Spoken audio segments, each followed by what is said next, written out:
Shalom Bapak Ibu Saudara, saat ini kita sering mendengar berita tentang pembunuhan. Bahkan pembunuhan yang kita dengar itu dilakukan oleh orang Kristen. Bahkan juga kita tahu ada seorang pendeta yang membunuh rekan pelayanannya. Nah, kita ingin tahu apa kata Alkitab tentang membunuh. Di dalam Keluaran 20 ayat 13 dikatakan bahwa ada sebuah perintah untuk kita semua, yaitu jangan membunuh. Kalimat yang mungkin begitu pendek ini namun adalah perintah Tuhan yang harus kita turuti. Setelah perintah hormati orang tuamu dilanjutkan dengan perintah jangan membunuh. Seperti saya katakan juga sebelumnya bahwa manusia itu menjadi pemberontak di masyarakat karena biasanya di rumah terhadap orang tuanya juga memberontak dari atas dulu. Kalau dengan Tuhan tidak beres, dengan orang tua juga, dan terus akan semakin keras, semakin jahat, dan terus menurun. Orang yang mencintai orang tua dalam Tuhan sudah pasti akan memberikan kasih sayang yang sama terhadap sesamanya. Saudara lihat saja dalam penjara, kebanyakan para kriminal yang membunuh, merampok, memperkosa, kebanyakan memiliki latar belakang yang tidak baik dengan orang tua atau broken home. Nah, perintah jangan membunuh begitu pentingnya. Bagaimana kita itu berelasi dan memperlakukan sesama kita. Nah, Bapak Ibu Saudara, kita tahu bahwa hukum keenam di 10 perintah Tuhan ini, pertama kali yang mungkin terpukul adalah Musa sendiri yang menuliskan kitab ini. Bukankah dia sendiri adalah seorang pembunuh? Dia pernah membunuh orang Mesir pada waktu itu dengan dalih simpati untuk membela bangsanya yang tertindas. Musa menggunakan hukumnya sendiri, caranya sendiri untuk membunuh orang Mesir.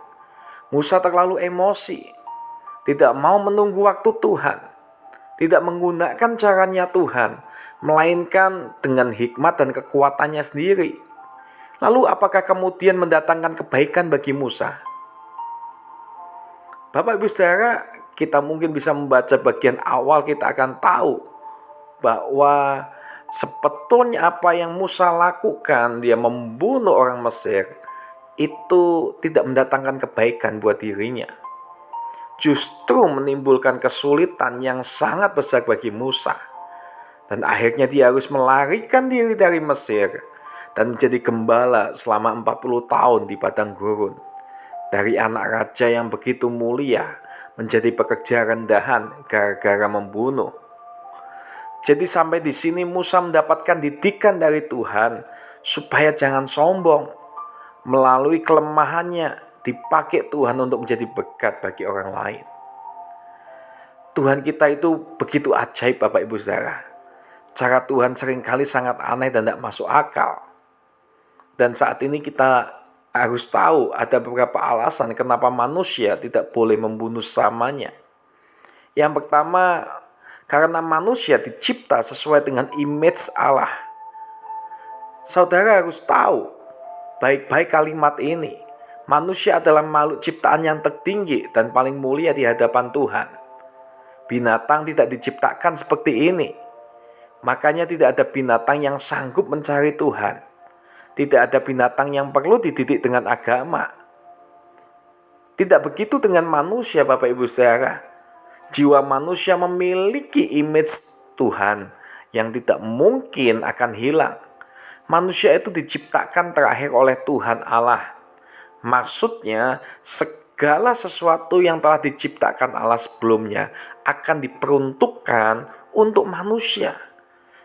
Jadi memang penciptaan-penciptaan sebelumnya itu penciptaan yang akan diperuntukkan untuk manusia itu sendiri dan bukan sebaliknya. Jadi tumbuhan, binatang, sungai, air, udara, semuanya diciptakan Tuhan untuk manusia. Karena manusia itu begitu penting di hadapan Tuhan. Nah, yang kedua, karena manusia dicipta sebagai wakil Tuhan, makanya perintah diberikan untuk mengusahakan Taman Eden itu kepada manusia. Manusia itu punya komunikasi atau hubungan yang hidup dengan Tuhan. Pastinya kita pernah tahu bahwa tidak ada yang namanya tumbuhan, binatang, atau bulan bintang yang diciptakan Tuhan itu bisa berkomunikasi dengan Tuhan itu sendiri. Nah,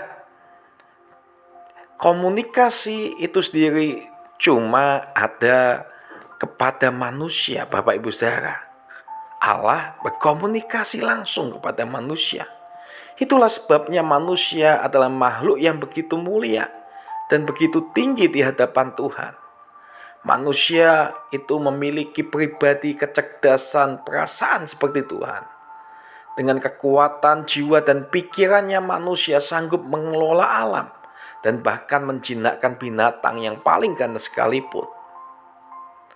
Lalu alasan yang ketiga, kenapa kita tidak boleh membunuh sama manusia? Karena manusia memiliki hubungan rohani yang kekal dengan Tuhan. Semua materi akan binasa, binatang, tumbuhan, matahari, galaksi, suatu saat itu akan binasa. Tapi beda dengan roh manusia. Manusia tidak kekal pada awalnya, seperti ciptaan yang lainnya memang. Namun yang membedakan manusia dicipta dari tidak ada menjadi ada sampai kekekalan, yaitu manusia diciptakan dan diberikan roh Tuhan itu sendiri, Bapak Ibu Saudara. Nah, dari kalimat ini kita benar-benar tidak boleh sembarangan untuk memperlakukan sesama kita. Saya sering berbicara dengan anak saya.